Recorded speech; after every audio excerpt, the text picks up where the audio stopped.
lundi, ça va être la rentrée des classes. Et on peut dire que depuis la semaine dernière, l'apôtre Pierre passe des examens. Rappelez-vous, la semaine dernière, le sujet, quel était-il? Pour vous, qui suis-je? Et Pierre avait donné la bonne réponse, ce qui lui avait valu cette promesse d'être la pierre angulaire sur laquelle l'Église serait construite. Donc, sur la copie, l'enseignant avait mis 20 sur 20, très bon élève. Aujourd'hui, nouvel examen, et là, cette fois-ci, c'est la catastrophe. Après le 20 sur 20, c'est le 0 sur 20. Pierre n'est plus la pierre sur laquelle l'Église est fondée. Pierre devient cette pierre que l'on trouve sur le sol, contre lequel notre pied va frapper et précipiter notre chute. Le terme grec, c'est scandalon.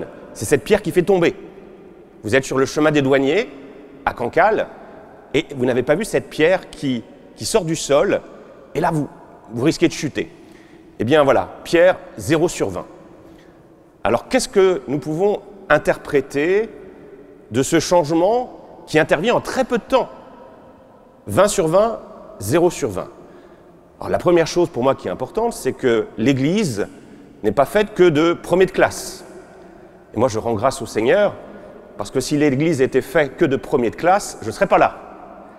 Voilà, j'ai eu quelques difficultés à l'école, et donc je suis heureux de voir que l'Église n'est pas réservée aux élèves exceptionnels.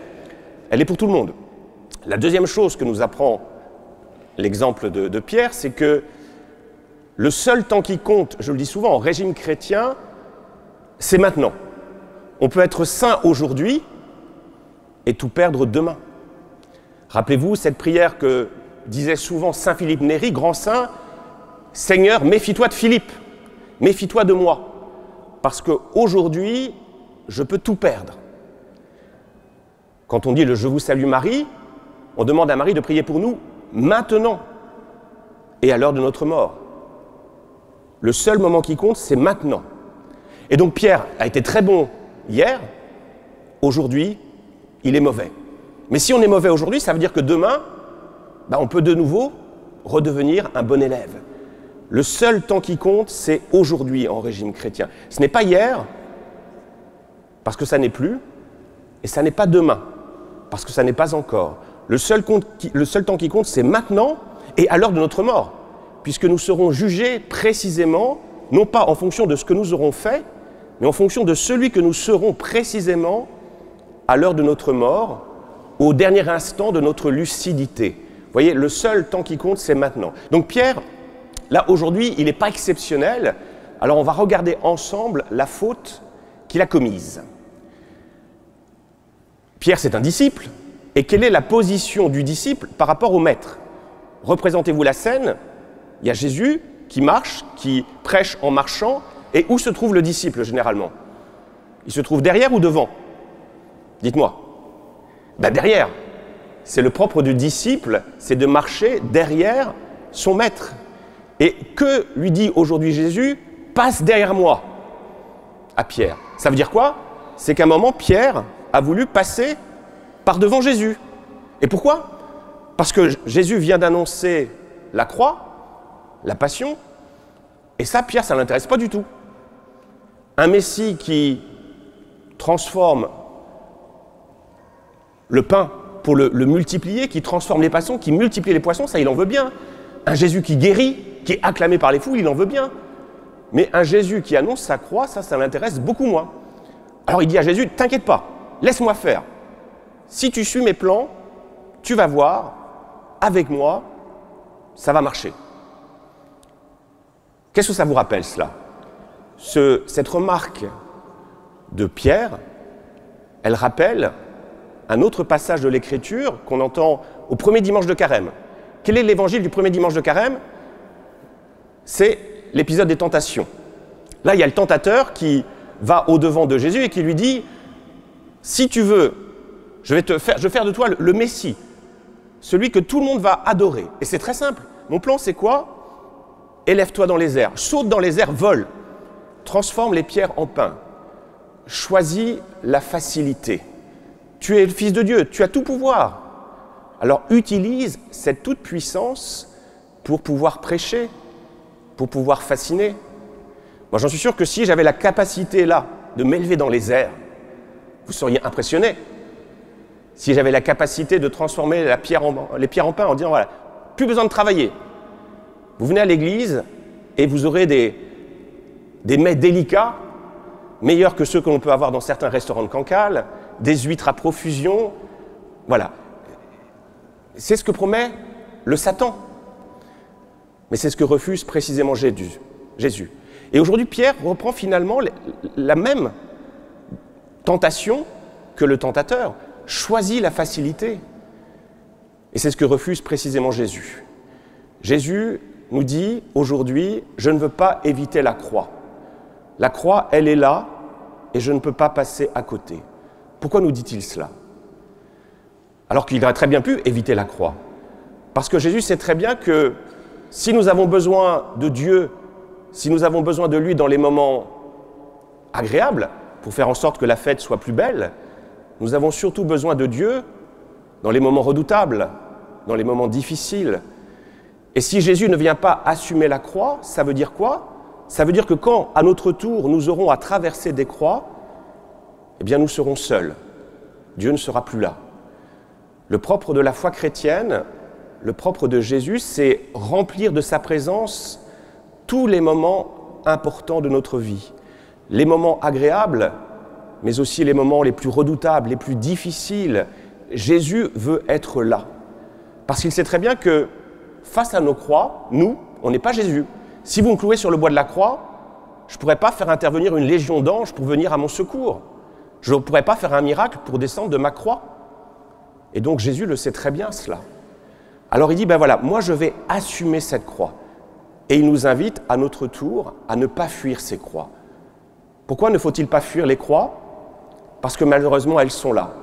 Elles font partie de la destinée humaine.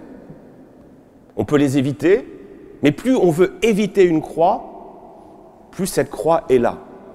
Moi je l'ai souvent constaté avec des hommes et des femmes qui refusent de vieillir.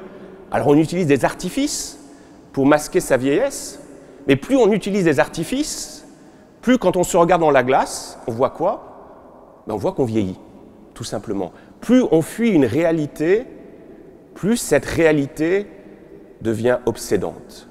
Donc Jésus nous dit, ne pas fuir les croix, ne pas fuir les croix, ne pas les rechercher. Il ne s'agit pas d'être dans le dolorisme, mais ne pas les fuir, parce que fondamentalement, ces croix, elles sont là.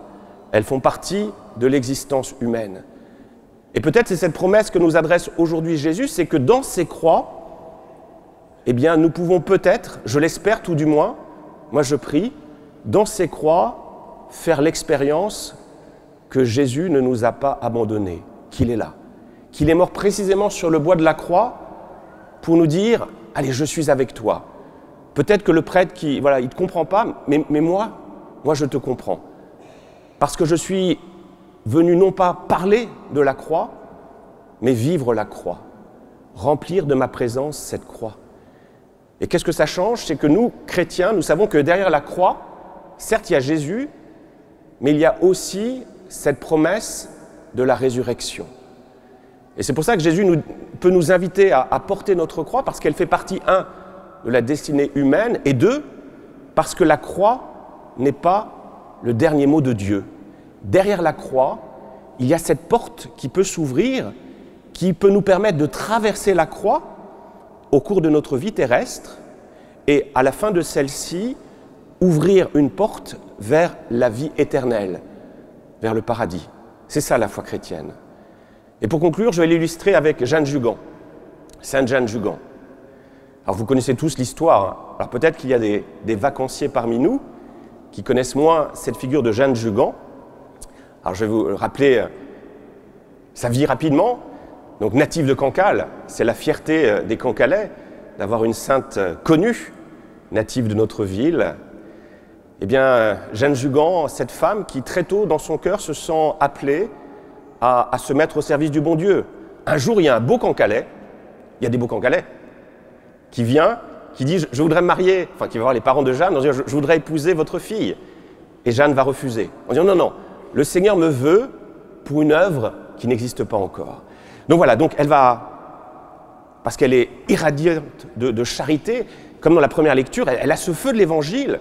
Et quand on a le feu de l'Évangile, qu'est-ce qui se passe? Eh bien, le feu diffuse tout autour d'elle.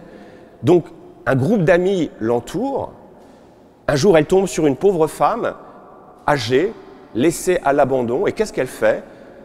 Parce que c'est l'Évangile en acte. Son cœur bat pour cette pauvre femme. Elle la prend sur ses épaules, l'amène chez elle, lui donne son lit, et elle va aller au grenier. Donc, c'est les linéaments, le début de ce qui va devenir les petites sœurs des pauvres. Et donc, étant pleines de ce feu de l'amour, de la charité, de l'Évangile, des femmes se groupent autour d'elles.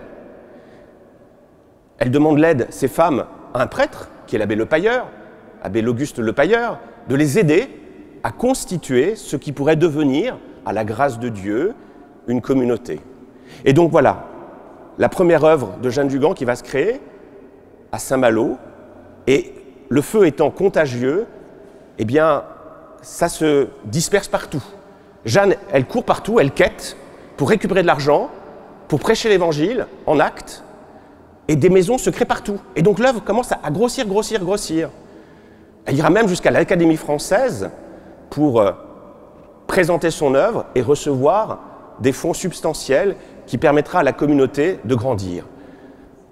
Pendant ce temps-là, il y a l'abbé Lepailleur, vous ne l'avez pas oublié lui, l'abbé Lepailleur qui voit cette œuvre grandir et qui se dit, finalement, j'y suis quand même pour beaucoup dans cette œuvre.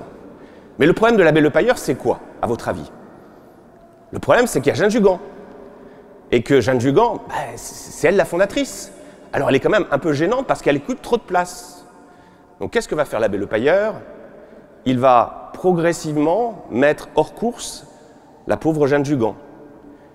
Dans un premier temps, il va l'envoyer à Rennes, à la Piletière, en disant, allez, prie, occupe-toi des personnes âgées, et puis laisse-moi faire. Et donc, sauf que Jeanne Dugan à Rennes, elle prend encore trop de place. Donc que va décider l'abbé Lepailleur? Il va réécrire complètement l'histoire des petites sœurs des pauvres pour effacer Jeanne Dugan, comme si elle n'était pas la fondatrice, elle serait simplement la troisième sœur qui aurait rejoint la communauté, et envoie la pauvre Jeanne Dugan, où cela?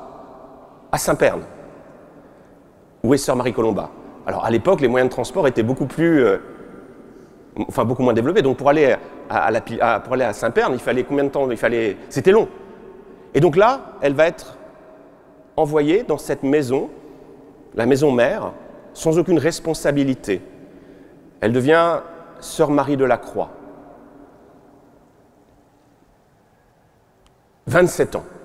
27 ans à être oubliée, à être auprès des sœurs novices, des jeunes sœurs, sans responsabilité, dans une vie de prière, dans une vie contemplative. Comment vous auriez-vous réagi, vous, à la place de sœur Marie de la Croix? Comment vous auriez réagi? Je vois certains sourire en disant, je ne me serais pas laissé faire.